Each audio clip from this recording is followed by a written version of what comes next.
Welcome to the Slop Farm. Enjoy the video. In this video, I will explain how to use the Time Warp app. First, locate and tap the app icon on your device's home screen to launch it. Upon opening, the app will likely request access to your camera and possibly your microphone. Please grant these permissions to ensure full functionality. Take a moment to observe the main screen, noting the capture button and any mode selectors. This initial setup is crucial for a smooth experience. Now let's create your first time warp effect. Before capturing, decide whether you want the scanning line to move horizontally or vertically across your screen. Most apps offer a toggle for this. Carefully position your subject or yourself within the camera's view, considering how the scan will distort the image.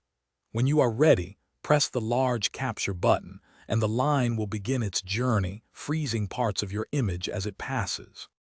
After capturing, you will typically be presented with a preview of your time warp creation. Take a moment to review it and see if the effect is exactly as you envisioned. Some applications offer options to fine-tune the scan speed or even reverse the direction of the line after capture, allowing for subtle adjustments. You might also find various filters or additional effects to apply, further customizing your unique time warp.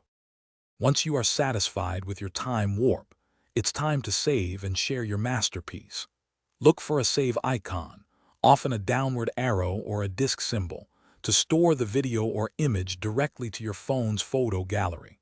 Most apps also provide convenient sharing buttons, allowing you to post your creation instantly to popular social media platforms like TikTok or Instagram. Don't forget to explore any in-app communities for more creative ideas. Thanks for watching.